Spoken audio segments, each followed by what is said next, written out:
I'd like to welcome everybody here, ex-Chief Minister, university professors, Congress party leaders, and students. Thank you for coming here and listening to me. It's an honor for me to come here. Honor and a pleasure. I must say I really enjoyed the performances there. I missed one, but I would have liked to see that one, but I did enjoy those two, and they were quite relevant. The names were quite relevant.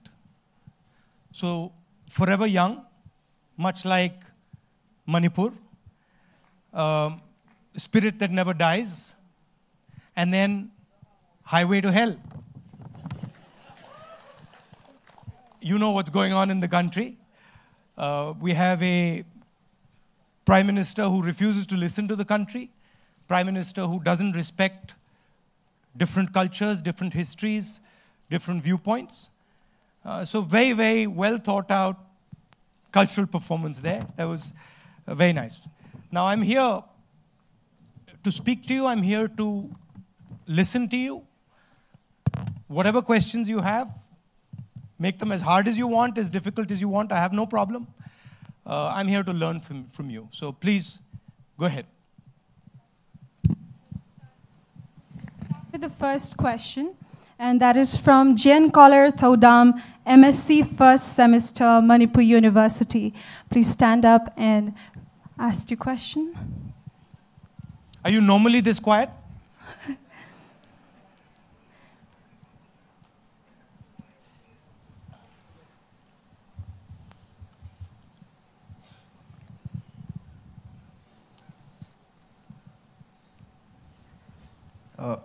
Sir, my question is a very simple one. I would like that, have you ever considered the rising fees of the students that in institution that a student usually drops out and then affects the country's economic growth? So let's talk like, have you ever considered about the rising fees of the student that usually leads a student to like to drop out of the college? And the next question is like the government nowadays the government make a rule that the army can exercise their power more in the Northeast India, like they can capture anyone they want. So do you support that the military force can capture anyone in Northeast India? And why only Northeast India? Like, do you agree with this exercise military, the power that has been given to the military? That's my question. So on the education system and the fact that the Indian education system is becoming more expensive, that's hugely to do with the fact that we're not spending enough money on education as a central government. We've committed to increasing the expenditure on education to about 6% of GDP. And we believe that the government is responsible for opening high-quality universities and colleges. Private people have their own role, but the government should ensure low-cost, high-quality education to all its youngsters. So there I'm pretty clear on that. It's a question of how much money you spend. The current government has drastically reduced the amount of money they're spending on university and college education. In fact, if I'm not mistaken, over the last 5 years, they've only opened one central university in the whole country. In a similar time, we had opened multiple.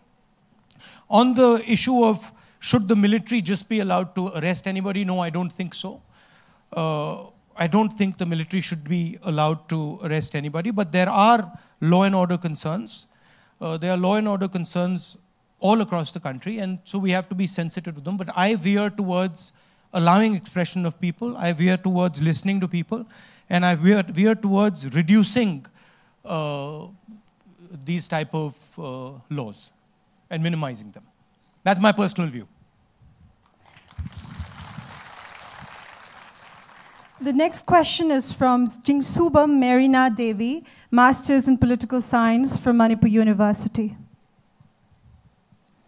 Jingsubam Marina Devi. She's here, she's at the back. Good morning, sir. Good morning. It is indeed a great privilege for me to get this opportunity to introduce myself to you, sir. Sir, may I know in what manner the basic principles of Congress are different from that of the BJP? Thank you, sir. That's a very nice question. Congress does not believe in cultural imperialism. So Congress does not believe in the idea. Congress does not believe in the idea that one part of this country should rule other parts of this country. We believe that every part of this country, every state should be allowed to express itself, should be allowed to say and do what it wants, should be able to defend its culture, its language, its traditions, and should feel proud of their own history. The BJP and the RSS want to impose one idea on India. They want to crush all other ideas. And you've seen this happening over the last 5 years. You've seen what has happened here in Manipur when people voice their opinion against Prime Minister Modi, when people voice their opinion against the Chief Minister. You can see the heavy hand of the Indian government. It doesn't like the people of Manipur expressing themselves. They want you to celebrate other ideas, other cultures, which is fine, there's no problem. But you should also be allowed to celebrate your own history, your own culture, your own traditions. I believe that Manipur adds to India. So whatever your perspective is, whatever your feelings are, whatever you want to say, when you say them, I believe that India becomes stronger. Even if sometimes you might say something in your university that your professors don't like or your vice chancellor doesn't like, I think that you should be allowed to say it. The BJP feels that you should not be allowed to say what is in your heart. You should listen to what they have to say, and Manipur should be run from Nagpur, not from Imphal. That's broadly the difference. I don't think they appreciate, the band there. I don't think they appreciate the type of music that was played here. They would like you to play, a particular type of music. They don't want you to dance around. They want you to stand like this. They don't want you to do all that. So there's an inferiority complex in them. There's a deep inferiority complex in them. And they are actually scared of other cultures. They're scared of relating to other people. They're scared of basically human relations. And so they take their frustration out on everybody. We are not scared of human relations. We are not scared of other cultures. We celebrate other cultures. And that, frankly, is a very relevant question because that's a fight going on in India today. And you can see this expressed across the board. You can see it expressed in the hatred that is being spread. You can see it expressed in the university system. You hear brilliant students. You're sent a vice chancellor whose only qualification is that he's a member of the RSS. This is an insult to your intelligence. I mean, the only qualification today a man needs to run a university is he should be able to get up in the morning, wear a pair of shorts, hold a stick, and do exercises in a shakha. It's ridiculous. But that's frankly what this country's come to. Can we take the next question, sir? Yeah. That would be from Chongtham Laisna Devi, Department of Philosophy, Manipur University.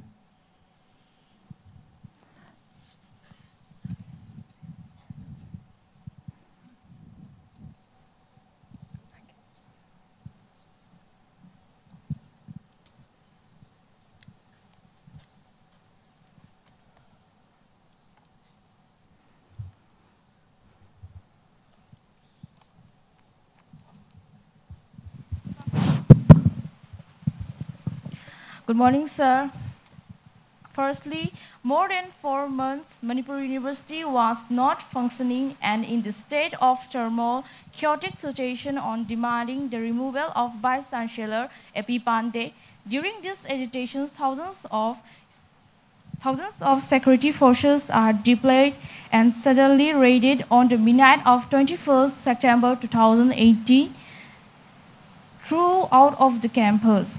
Students, teachers, staffs were tortured, harassed, and even some of them were put to the jail for 20 days. And next, moreover, in the democratic state of true constitutions, the citizens across do not enjoy the privileges and basic human rights equally. We all living under the AFSA Armed Forces Special Power Act 1958, extremely vulnerable situation of getting killed easily. We get charged by draconian act like NSA easily. AFSA and NSA are not the things which humans will live easily, which affects our freedom of speech, freedom of decision. Easily we could charge under the protection constitutions. How would you address the situation? Well, when we were in power here, we were trying to reduce the impact of AFSA. We removed it from 7 constituencies. And as far as the agitation, and it is our intention. It is our intention to reduce the draconian powers of AFSA. And we had a record of reducing it. It will take time. It will require the situation to be peaceful, but that is the direction in which we want to go. As far as your university chancellor's concerned, I'm very happy that you did an agitation and you got rid of him. This was the best thing that you could do for yourselves. I do not appreciate imposing such people on brilliant students of Manipur University. I do not think that is the way forward. I think people who understand what students want, people who understand what education is about, should be running these institutions. So I'm quite happy that you managed to get rid of the gentleman. The next question is from Professor Amar from Manipur University. He's in the front. Please Hello. give him a mic.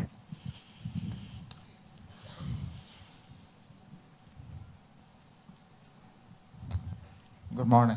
Good morning. Well, the first thing that Modi regime did was abolition of the Planning Commission. The latest thing is sidelining all the statistical bodies of the country. Now, we would like to have a clear-cut stand from you on the statistical system of the country as a foundation for governance. We really need a clear-cut stand at this juncture of the country. The second one, we'd like to hear from you about your vision for the Northeast for the next 20 years. Thank you.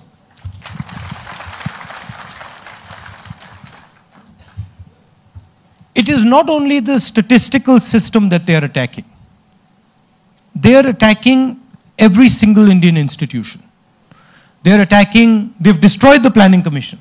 So the idea of having a strategy moving forward, they have wiped out.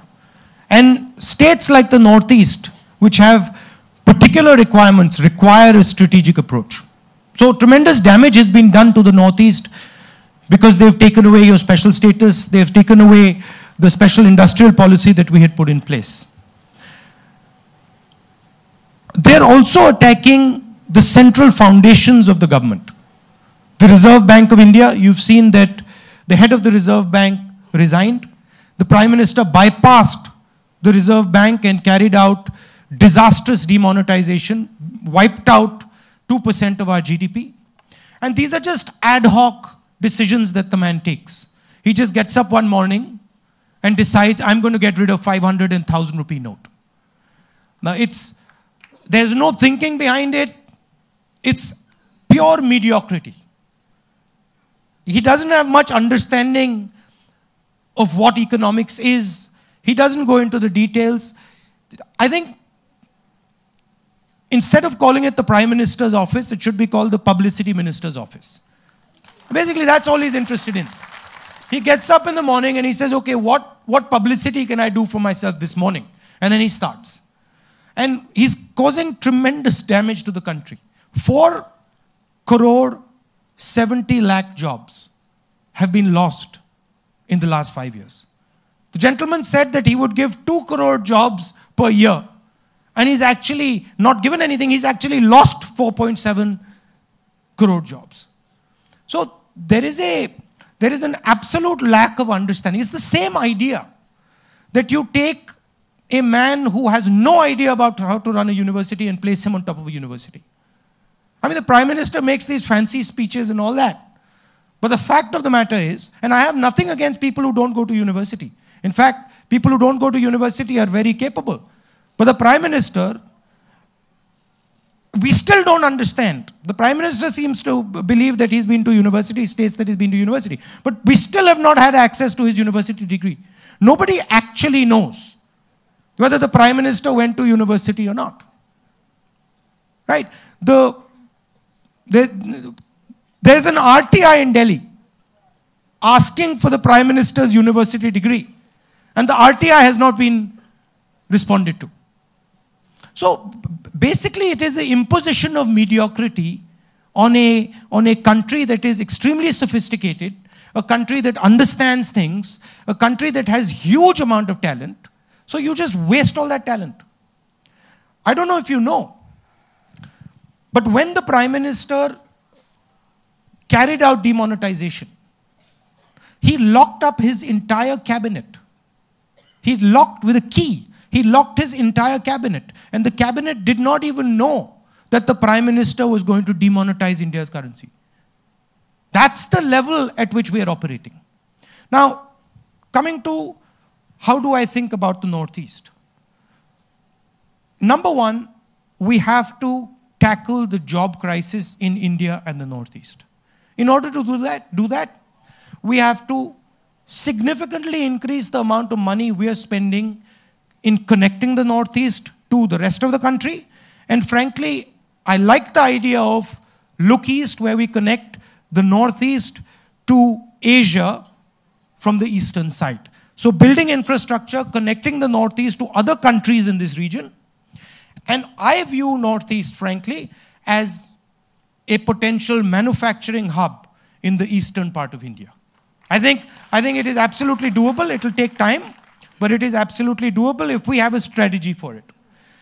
With regards to agriculture in the Northeast, we need to make sure that our farmers, the fruits and vegetables they are producing, are being processed. A lot of wastage takes place, you're not connected. So we would like to set up right near the farms in Manipur, food processing units for oranges, for whatever you grow, so that the farmers can sell their produce in the factories and get adequate compensation.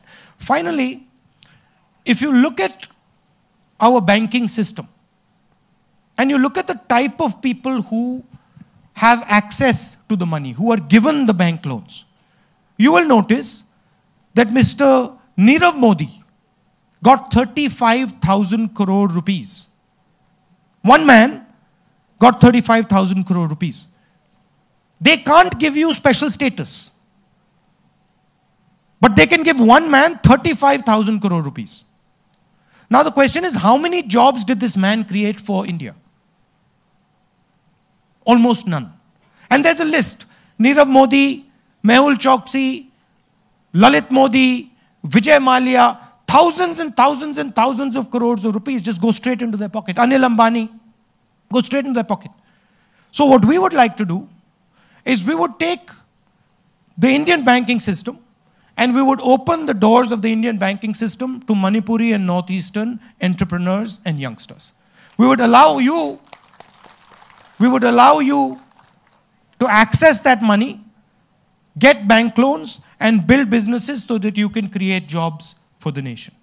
I think that would be broadly how we would think about it. But most important, and I think this is absolutely non-negotiable, we will never let anybody compromise on your history, on your language, on your culture, and on your way of life.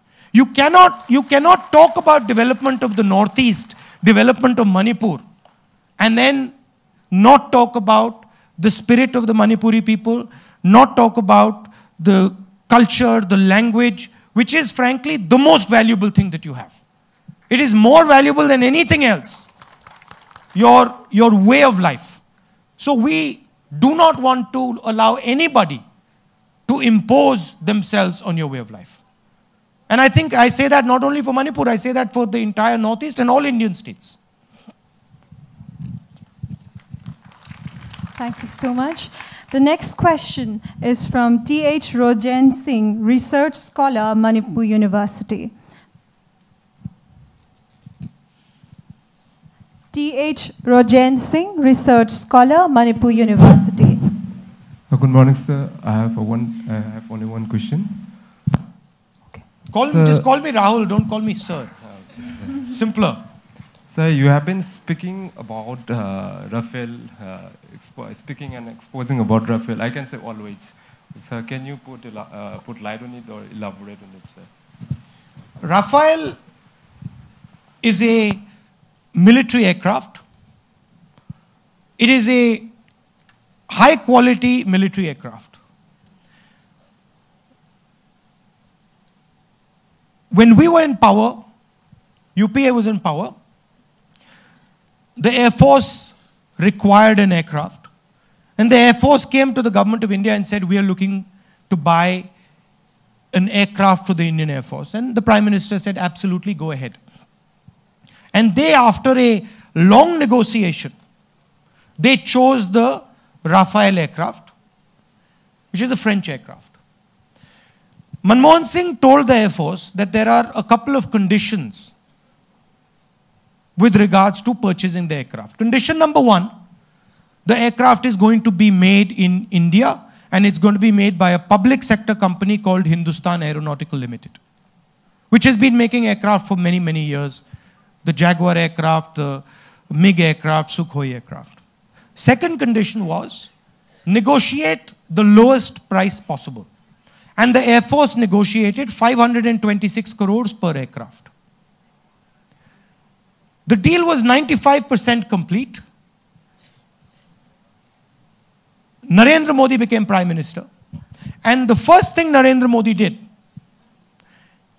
he went to Paris, France, with Anil Ambani, who's a friend of his. The same man whose brother has just bailed him out from going to jail. Because he owed money to Ericsson, the brother bailed him out. He took the same man with him to Paris, France, and the contract was changed. The contract was taken away at the last minute from the public sector company, from HAL. Aircraft is no longer going to be made in India. It's going to be made in France. The aircraft was not going to be bought for 526 crores. The price was raised to 1,600 crores per aircraft. Now, the couple questions. Number one, Anil Ambani has never made an aircraft in his life. Ever. In fact, he's done no aeronautical work ever. He has been handed the biggest defense contract by the Prime Minister personally. The President of France said that the Prime Minister of India told me in a meeting that the contract must not go to HAL, the contract must go to Anil Ambani, and the Indian government will pay not 526 crores but 1,600 crores. This is what the French President has said about our Chaukidar Prime Minister. Meaning the French President himself is saying, Chaukidar chor hai. Okay. The Defense Minister, Mr. Parikar, with all due respect, who recently passed away, says, listen, I have no idea about this new contract. I don't know what's going on. He tells the media, please ask the Prime Minister, I have no idea. All the Defense Ministry officials have written in government documents, which are now available with the Hindu newspaper, that the Prime Minister personally carried out a negotiation, a direct negotiation, bypassing the entire Air Force. They have said that the Prime Minister negotiation raised the price of the aircraft. They have said that the Prime Minister damaged the negotiation. And they have said that the aircraft is now going to be coming late. Now the question is, why is the Prime Minister not saying a word about this? Earlier he said, मैं प्रधानमंत्री नहीं बनना चाहता हूं, मैं चौकीदार बनना चाहता हूं. You remember that? You remember that, no? Now he's saying, हम सब चौकीदार.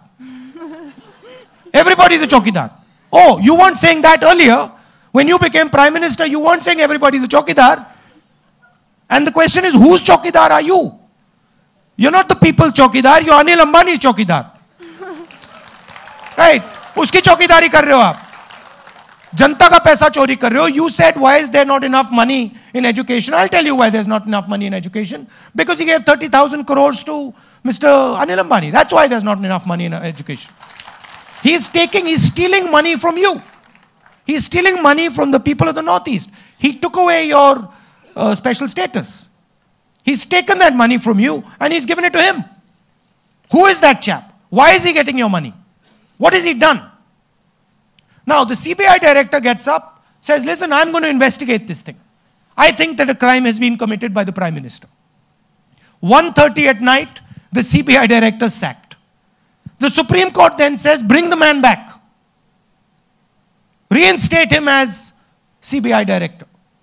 He's reinstated as CBI director and Narendra Modi removes him in 5 hours. Again.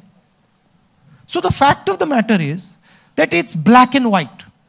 That the Prime Minister has helped Mr. Anil Ambani with corruption and has given him 30,000 crore rupees, the biggest defense contract in the world. That's the answer to Rafael. Thank you. I'm sorry I went into a bit of detail because it's important that youngsters understand this. Our Air Force is defending our nation. Huge amount of your money. It's not Mr. Modi's money or Mr. Anil Ambani's money, it's your money. 30,000 crores coming to Manipur for your education would have transformed the entire state of education in Manipur. That's why I went into a little bit of detail. Thank you. Can I take the next question, sir? Yeah. It's from Dusin Ningthojam. Dusin Ningthojam. Yes, she's in the first row. Please give her a mic. Good morning, sir. Morning. Today I would like to raise the question of one of the most burning issues of our state, that is the Citizenship Amendment Bill.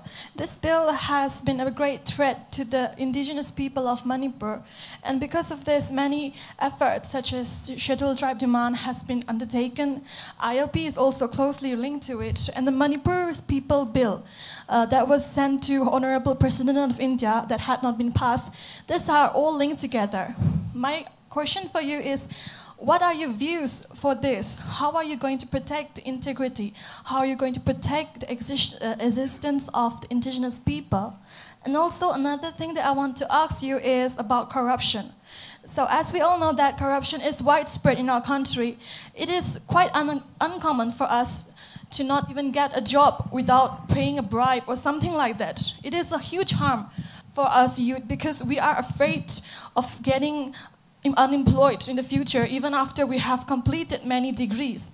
So my question is, sir, how are you going to solve this problem? What steps are you going to take to ensure our insurance and all? Thank you, sir. So, on the Citizen Amendment Bill, I'm very clear. It is, again, cultural imperialism. It is an attempt to crush the spirit of the Northeast. And I'm absolutely crystal clear. We fought against the Citizen Amendment Bill in Parliament and we defeated the bill in Parliament. The Congress Party did it. And we are not going to allow this Citizen Amendment Bill to destroy the lives of the Northeast. So we are absolutely crystal clear on that. There is going to be no encroachment in the culture, the language, and the history of the Northeast. We're not going to allow it. And we will fight tooth and nail to ensure that Citizen Amendment Bill does not become law. On your corruption question, number one, the structures that protect us against corruption are the institutions. The Supreme Court, the judicial system, the free press, these institutions. So number one, when we come to power, we are going to stop the attack that Narendra Modi is carrying out on these institutions. We are going to allow these institutions their independence. We will allow the judiciary to be independent. We will allow the election commission to function. We will allow courts to opine on things independently. Second, youngsters like you who are honest need to come into the political system. You can't complain that politics is not the way I want it and then keep sitting there and not come into the political system. So we would like as many young, new people, fresh faces to come into the political system to help us clean the system. Finally, there are laws that you can pass. The right to information, where you allow any citizen to ask any question about his government. Ask the bureaucracy any question that they feel they'd like to know. So there are laws that you can pass, and the RTI was a landmark law that we passed. Now that has also been diluted and sort of distorted. So we would like to make those laws more effective as well. Finally, you can't centralize power and expect corruption to reduce. Today what is happening is power is being centralized in the Chief Minister's office and the Prime Minister's office. We would like to delegate power down. We would like to delegate power to the panchayats, to the lower levels of government, so that people can access the political system, people can participate in the decisions, people can ask questions, and there can be more transparency. So that would be the broad direction. But frankly, we need your help. You know, we need youngsters to come into the political system to help us clean the political system. It's not going to be possible without you. The next question is from Shiva Ranjani, MBBS RIMS. She's in the first row. Please give her a mic.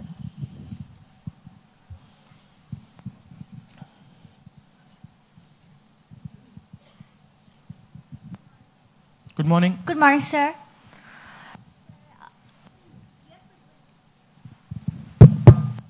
Sir, you have frequently addressed GST as Gabbar Singh tax.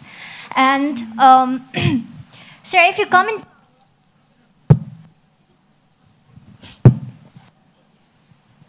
Sorry, sir. If you come to power in 2019, scrap up this GST... The mic is not working. Would we scrap GST? Is that your question? Do you want GST scrapped? Do you want GST scrapped? I don't want it to be scrapped up, but I want it to be modified. And, sir, what would be your tax model if you come to empower them? Okay. Yeah, thank you. So, the basic idea behind the GST is one tax, simple tax, minimum tax. That is the basic idea. And why I call the current GST Gabbar Singh tax is because it is not actually a GST. It's not a GST. I mean, Mr. Narendra Modi has sold the country something which it isn't. If you ask any economist in the world, is India's GST a GST? He will tell you, no, it's not a GST because the GST cannot have 5 different taxes. A GST has to have one tax. So, I'm glad you've caught on to this. And it is our endeavor when we come to power to give India a simple GST, one tax, minimum tax, simple tax.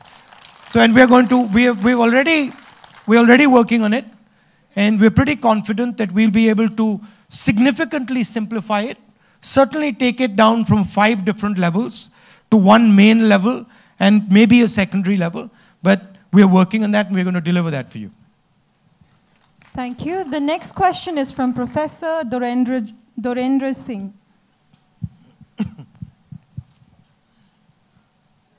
Good morning. He's in the first row. Please give him a mic.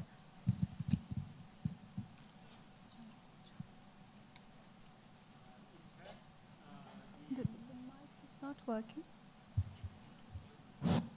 Okay, it will work. My question is, what will be your party's opinion about the higher education system in India? Because the way it is going on after the BJP come to the power, the education system, it has come down to a certain extent. And the money to be given to the institution has not properly reached. And again, privatization of the institutions is coming up. If the alternative government, not the present central government, comes, whether there will be change in the policy, higher education policy. And again, in the Northeast, there are many youths, educated youths. There are students who want to study the good institutions. And in that respect, I am asking, is not Manipur suitable to have an IIT? An IIT at best. And say IIT we want in Manipur. We want for the science education, Indian Institute of Science Education and Research. In the Northeast, it was given to Nagaland. Nagaland has not taken it. Why not? It give to Manipur. Manipur has young, talented science graduates, and many students are going abroad for PhD. They want to come back to the country. They want to serve the people of India, the people of Manipur. So, Northeast in Manipur, even if it is small, we can have very good institutes in different levels. Maybe in terms of IITs, maybe in terms of Indian institution, Indian Institute of Science, Education and Research. We have a good material, and pharmaceutical industries and others could come up. What should be the policy of your party if it comes to power? Well, certainly there would be a change between what is happening today. There will be a dramatic change with what is happening today. I do not believe in wholesale privatization of the education system. I believe that there is a role for private organizations, but the state of the art, the foundation of the system, has to be public sector, government institutions. The IIT, which is the best institution, is a government institution. So we would certainly spend significantly more money on education. We would not allow the capture of the education system by an ideology. So we would not be allowing, what is going on with the Manipur University and the RSS vice chancellors. Every university in the country now has an RSS man in charge. That is something that we will clean out, we will fix. We would like the universities to have an independent voice.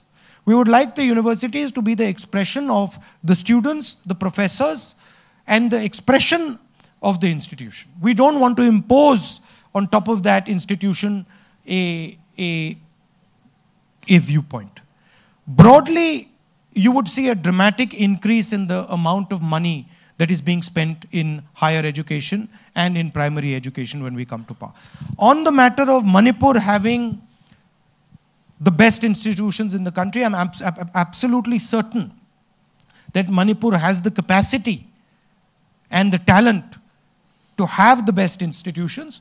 I will look into this matter, I will study this matter, and we will try and see if we can work something out where you get quality institutions in Manipur. Thank you. The next question is from Jangkochon Kongsai from DM College of Arts.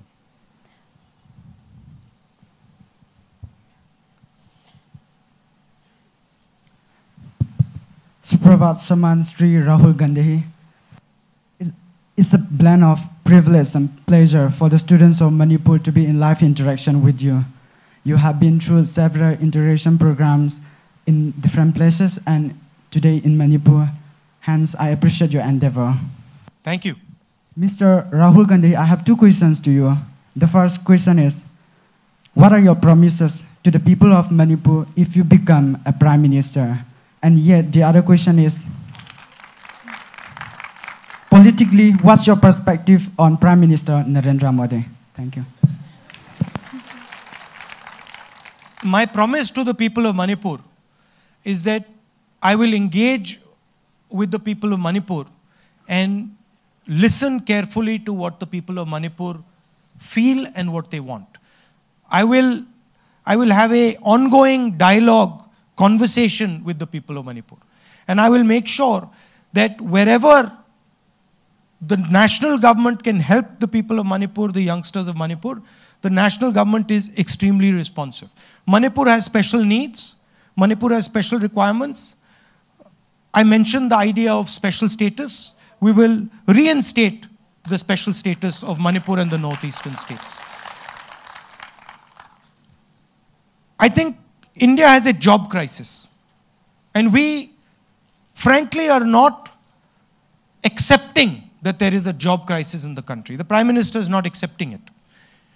I think we have to accept that there is a job crisis, and then the whole country has to become one in trying to ensure that we resolve this crisis. And Manipur has a role to play in that movement of creating jobs for this country. On Mr. Narendra Modi, my personal perspective, he's very good at publicity. He's probably the best at publicity in the country. He's very good at marketing himself. Excellent. I think maybe Baba Ramdev comes close, but between the two of them, they have #1 and #2 position in marketing in the country. However, the Prime Minister doesn't have the capacity to go into details. He doesn't like listening. He likes talking. He doesn't respect people's opinions. He doesn't want to put himself in the place of other people. There's a certain amount of lack of humility. I think a prime minister, the primary thing of a prime minister is the ability to be humble and to listen to people. Because if you listen to people, India, Manipur, they will guide you. They will tell you what needs to be done. If you don't listen to people and you think that you have all the answers, you can never succeed as a prime minister. So I think what Mr. Narendra Modi really lacks is the ability to listen. The other thing is, he's angry. An Indian leader cannot be angry. An Indian leader has to be loving, he has to be gentle, he has to be accommodating, he has to embrace everybody. So he has a personal sense of anger in him that doesn't allow him to listen and doesn't allow him to see the direction in which India should go. But once again, publicity, #1.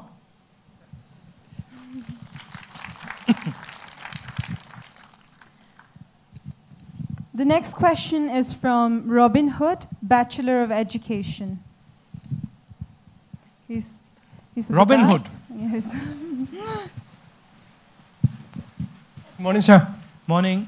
Sir, by sidelining all from politics, my question is, what is the mantra behind your fitness?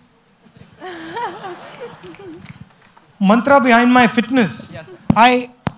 On most days, regardless how busy I am, I try to take out 1 hour to do physical exercise. I'll do running, or I do Aikido, which is sort of like judo. I swim. I used to play football. I don't get much time to play football now. I don't have access to sort of a football game. But I keep busy. Yeah. But over the last couple of weeks, I've sort of been breaking my own rules. So I'm not getting much time. But I try to do at least 1 hour of physical exercise. Ladies and gentlemen, let's give him a big round of applause for his fitness, for being so young, for staying so young for us. The next question is from Bokato K, final year MBBS. And this would be our last question.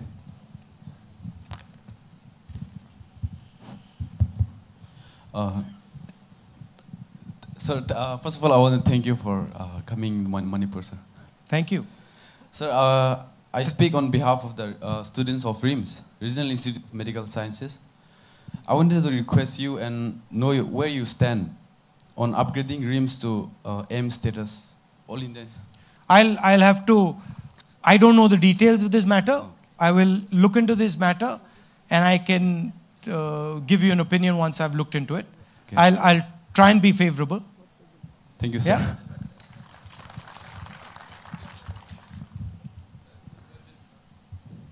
Thank you so much.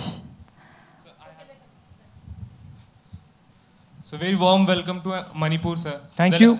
The land of jewel. The land of? The jewel of India. Sir. Jewel of India. Sir, बहुत nervous हूँ sir. अरे relax. Relax. कहाँ के हो? Atif Nawaz from NIT Manipur. Sir अपने college से मैं यहाँ आया हूँ अपने कॉलेज के वॉइस को रिप्रेजेंट करने सर लाइक 12 लाख लोगों ने एग्जाम दिया था सर टॉप 11,80,000 को हटा के पहुँचे थे यहाँ पे सर यहाँ आके लगा नहीं कि ये मतलब इतना deserving sir you have been to Stanford you have studied from Cambridge sir आप आके नई NITs को देखो सर एक बार कि क्या इनसे आप क्या एक्सपेक्ट कर रहे हो कि आपको लगता है इंडिया कभी उस लेवल तक पहुंच पाएगा जिस लेवल पे इंजीनियरिंग कॉलेज है 3.5 लाख पर एनम की पैकेज लगती है यहाँ पे सर ऐसे कैसे हम लोग प्रोग्रेस करेंगे sir we are the youth of this country sir मैं कहना चाहूँगा सर कि सर जैसे आपने अभी बोला था कि like this government is not making new colleges, new NITs, new IITs और अभी सर ने आगे भी पूछा था कि when are you going to provide IIT to Manipur? New colleges की जो हालत है सर तो मुझको नहीं लगता कि IIT भी यहाँ पे आप खोलेंगे तो अभी हमारा कॉलेज NIT जो है वो प्राइमरी स्कूल है वो सेकेंडरी स्कूल होगा बस ऐसा ही डिफरेंस होगा और कुछ नहीं होने वाला सर आप आएँ और प्लीज़ देखें I invite you to our college. Where is it exactly? Sir, NIT Manipur, it is in Langol, sir. Sir, अच्छा आप आएंगे? नहीं, I'll come. मैं आ जाता हूँ. I'll come and see it. Sir, very. I'll come and see it. Sir, very. Thank you, sir. Sir, very. We'll organize. It will be difficult for me to do during the election, but I commit to you that at some point I will come and see your. Sir, आप आएंगे भी तो मेरे लिए एक बहुत बड़ा problem ये है कि मेरे पास ऑडिटोरियम नहीं है. हम लोग जो भी प्रोग्राम ऑर्गेनाइज बाहर कर लेंगे. बाहर मैकेनिकल वर्कशॉप में करते हैं वर्कशॉप में हमारा फील्ड में कर देंगे फील्ड में कर देंगे कोई बड़ी बात नहीं है thank you sir thank you Thank you so much. We won't be able to accommodate so many questions due to shortage of time. So thank you so much. We apologize for the inconvenience. And last but not the least, we have some interesting questions for you, sir. Somewhat informal and that have been requested by the students and the youngsters in this room. And I would be asking on their behalf. It's a rapid fire round. Rapid fire round, yeah. Okay. You just have to choose the answer. Okay. It is just 5 questions. And are you ready? Yeah. Okay. Are you a Barcelona fan or a Real Madrid fan? I'm a Juventus fan. But between Barcelona and Real Madrid, I'm a Real Madrid fan. Wow. Next question is... Actually, let me rephrase that. Until Ronaldo was there, I was a Real Madrid fan. What is the last book that you read? I Am That. I Am That. Note that down. I've read that book many times. That's it's a very nice book. We all need to read that book. And the next question is, are you a dog lover or a cat lover? Dog lover. Wonderful. And what's a guilty pleasure? Guilty pleasure ice cream. Oh, wow. And the last of this rapid fire round, are you a pani puri lover or a aloo tikki lover? Aloo tikki. Wonderful. That's the quick 5 questions that we prepared for him, and that's all we have for the interaction round and all the questions that we could accommodate. Thank you so much, Mr. Gandhi. And can I just say 2 words? Yes. Yeah. So, thank you very much for coming here. All the professors, all the students. It's been an honor for me. It's been a pleasure for me coming here and listening to you. As I said, there is an ideological fight going on in the country. There is a fight between those who want to defend all the cultures, all the languages, all the different ideas in this country, and those that want to impose one idea on this country. We do not believe that any idea is big enough to be imposed on our people. Ideas should come from within, ideas should come from inside people, ideas should not be imposed on them. So when you're thinking about what is going on in India, and when you see the violence that is taking place, when you see that your culture is under attack, when you see the Citizen Amendment Bill, you have to realize that you are systematically being attacked. We are all systematically being attacked. When a person who criticizes the government is charged with treason, put in jail, he's not being attacked alone. Every single one of you, me, everybody's being attacked. And the only way you can fight this is by standing together, standing united, and saying that we're not going to accept it. And that is what many people in this country are doing today. We are working together to defeat this brutish, unpleasant, nasty ideology of the RSS and Mr. Narendra Modi, and we are going to win in 2019. As far as youngsters are concerned, I would have a couple of things I'd like to advise you.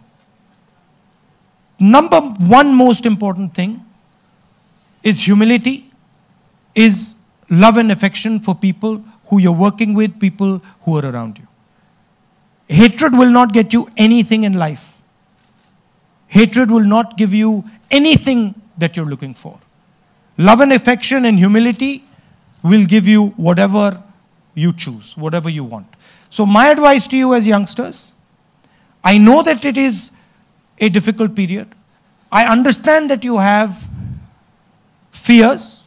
You feel that maybe you might not be able to get a job. You might struggle to get a job after your education. That is the situation in India. We understand that. And we are all working together to fix that problem. But the anger that arises inside you, the fear that arises inside you, you must not convert that into hatred. You must convert that into love and affection and into working together, everybody, to take this country forward. I'd like to thank all of you once again, and I commit to you, all the youngsters of Manipur, all the people of Manipur, that I am here to be with you. I'm here to work with you. You are more than welcome to ask me questions. You're more than welcome to even come and complain to me. My doors will always be open for you. And in whatever way I can help you, whether it is education, whether it is healthcare, whether it is your IIT, in whatever way I can help you, and what little I can do, I will always be there for you. Thank you very much for coming here. All the best. Jai Hind.